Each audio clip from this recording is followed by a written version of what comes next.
En esta última parte vamos a hacer referencia a los aportes que plantea Goffman en su obra Estigma y antes de desarrollar el planteo de Goffman vamos a hacer referencia a la obra de otro autor que también se inscribe dentro del interaccionismo simbólico y que ha desarrollado su obra este, al mismo tiempo que la obra de Goffman y, bueno, en este caso se trata de Howard Becker. Howard Becker va a analizar en su obra Outsiders una serie de estudios sobre la conducta desviada. Y entonces él plantea que a lo largo de la teoría sociológica nosotros nos vamos a encontrar con diferentes definiciones de qué es lo que se entiende por desviación. En ese sentido, nosotros nos vamos a encontrar con una primera definición de la conducta desviada, a partir de los planteos de Durkheim en las reglas del método sociológico. Una de estas reglas precisamente hace referencia a qué es lo que se considera o qué es lo que Durkheim va a considerar como normal y qué es lo que va a considerar como patológico. Y el criterio de este clásico de la sociología es un criterio directamente ligado a lo estadístico. O sea, no hay una connotación moral en cuanto a qué es lo que se considera desviado. No es que lo desviado es lo que se aparta de lo considerado bueno o beneficioso para la sociedad, sino que plantea Durkheim lo patológico es aquello que no representa el promedio dentro de un grupo o dentro de la sociedad. Por lo tanto, lo normal para Durkheim es aquello que es común a la mayoría de los actores que constituyen un grupo o una sociedad, y los casos excepcionales, eso sería lo considerado desviado. Luego nos vamos a encontrar con en el desarrollo de lo que sería el funcionalismo norteamericano, con esta analogía médica que plantea a lo patológico como lo enfermo. De hecho, para Parsons, el conflicto en la sociedad tiene que ver con un comportamiento que gira en torno a lo que él define como anomia. Y en ese sentido es un comportamiento patológico, y remite a esta idea de enfermedad. Dentro de esta definición, ligada a esta analogía médica, nosotros nos vamos a encontrar con una mirada extrema en donde la desviación está asociada a una especie de desorden mental. O sea, el desviado es el loco, ¿sí? Aquellas personas que tenían algún tipo de comportamiento considerado eh, no normal en determinada sociedad, inmediatamente eran eh, catalogados como locos y por supuesto eran separados de la sociedad.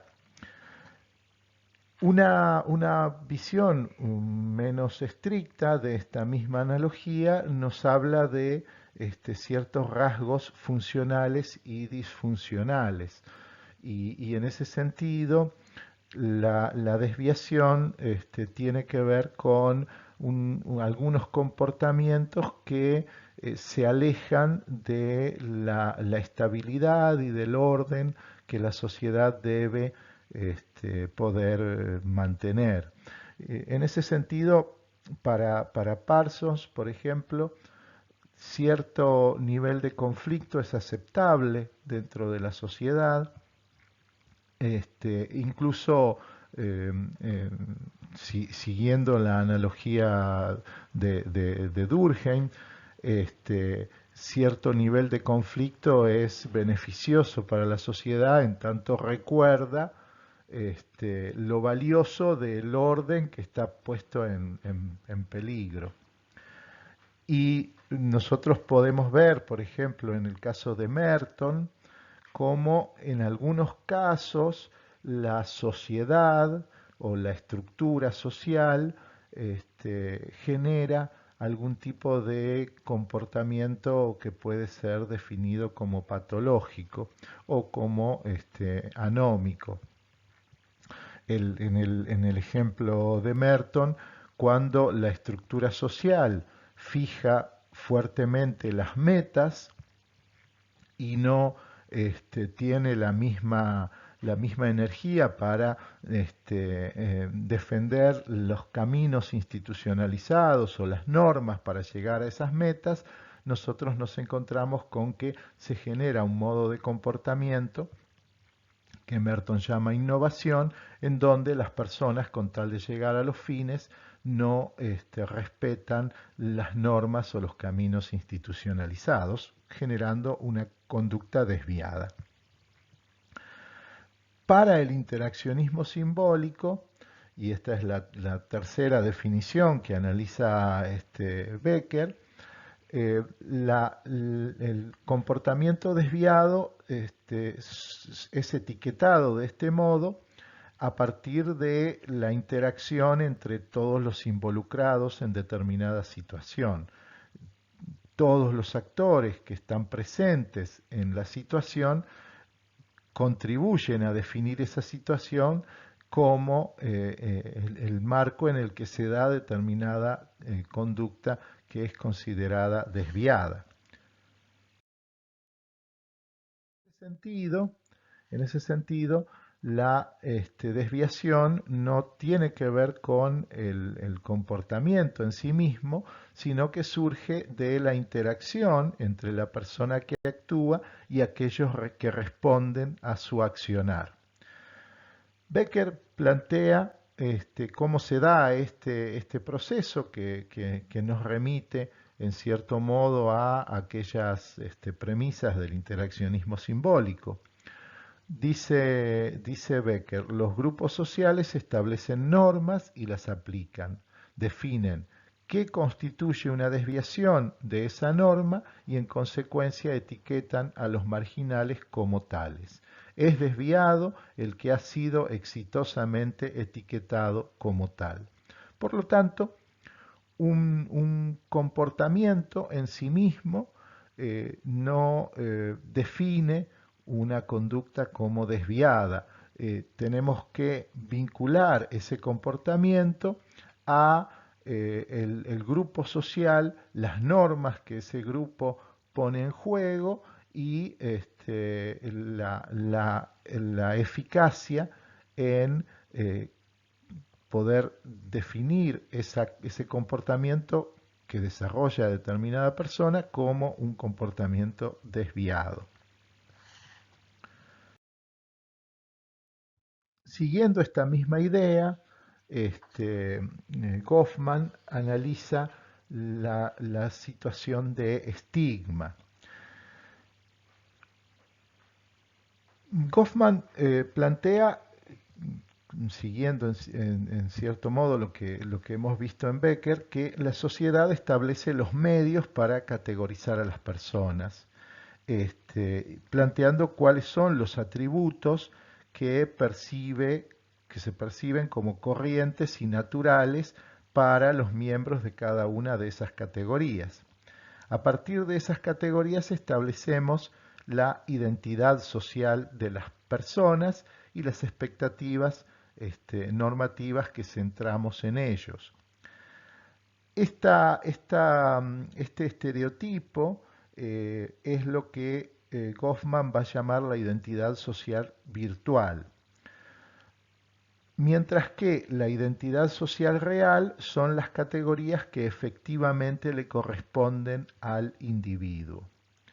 Cuando existe una discrepancia entre la identidad social virtual y la identidad social real, y cuando la categoría incongruente con nuestro estereotipo constituye un atributo desacreditador, entonces estamos frente a un estigma.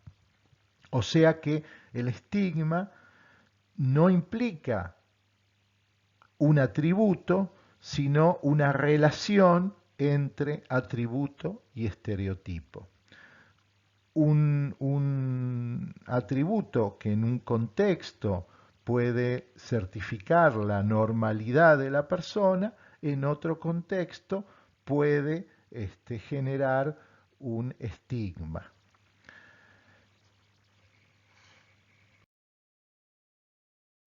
Goffman plantea una clasificación de distintos tipos de estigma, hace referencia a las abominaciones del cuerpo, las malformaciones físicas, que en cierto modo marcan aquello que nosotros podemos asociar a las definiciones más tradicionales de el concepto de estigma, que tiene que ver con algún tipo de marca en el cuerpo. Pero a esta definición él le agrega otras dos categorías que resultan mucho más interesantes para las ciencias sociales y los estudios que se pueden realizar en torno a las cuestiones ligadas al estigma. Una segunda categoría tiene que ver con los defectos de carácter. Estos defectos de carácter del individuo se perciben, dice Goffman, como falta de voluntad y tienen que ver con pasiones antinaturales, creencias rígidas y falsas, deshonestidad, perturbaciones mentales, adicciones, homosexualidad, desempleo, intentos de suicidio, conductas políticas extremas y siguen las posibilidades. Y luego nosotros nos encontramos con los estigmas tribales, que hacen referencia a aquellos que se asocian a la raza, a la nación y a la religión, e incluye Goffman aquí la cuestión de las clases sociales. Goffman analiza fundamentalmente las interacciones en donde normales y estigmatizados se encuentran, y a eso es a lo que Goffman llama contactos mixtos, que tienen que ver con momentos en que normales y estigmatizados se hallan en una misma situación social de copresencia. Aquí Goffman plantea que nosotros nos vamos a encontrar con una serie de características que hacen que la situación de estigma atraviese toda la interacción social, o sea que es algo latente que siempre está presente en toda interacción social, por más que aquellos que forman parte de la interacción no quieran generar ningún tipo de malestar en el otro, ni quieran discriminar al otro, ni nada por el estilo. Pero en estos contactos mixtos nosotros nos vamos a encontrar con que el individuo estigmatizado puede descubrir que se siente inseguro acerca del modo en que los normales van a identificarlo y a recibirlo. debe mantener un gran control sobre la situación para no sentirse en exhibición. Ese control constante de la interacción vuelve al contacto y al éxito en esa interacción como algo realmente milagroso, y del modo contrario, cualquier fallo es concebido como una expresión directa del estigma. Ambos, los normales y los estigmatizados, viven una situación de sospecha mutua en la que los actos más sencillos pueden tener más de un sentido y todo el tiempo dirigirse a el estigma en sí mismo. Bueno, a lo largo de esta segunda clase eh, sobre la cuestión de la interacción social, nosotros hemos analizado, siguiendo fundamentalmente los aportes de Irving Goffman, la interacción social en distintos contextos. Primero hemos caracterizado al orden de la interacción, planteando una serie de elementos que hacen a la interacción social el objeto de estudio de estas microsociologías. Luego hemos analizado la interacción social en la vida cotidiana y allí aparecen conceptos centrales como el concepto de persona o de la definición de la situación. Hemos visto a continuación la interacción en las instituciones totales entre personal e internos. Hemos analizado la interacción en los encuentros que se dan en la vía pública o en las actividades de ocasión, y finalmente, a partir de este estudio en torno al estigma, la interacción entre normales y estigmatizados. Y allí aparecen nuevamente conceptos centrales como identidad social virtual, identidad social real, estigma y la cuestión del etiquetamiento y la desviación que aporta Howard Becker al análisis de la interacción social.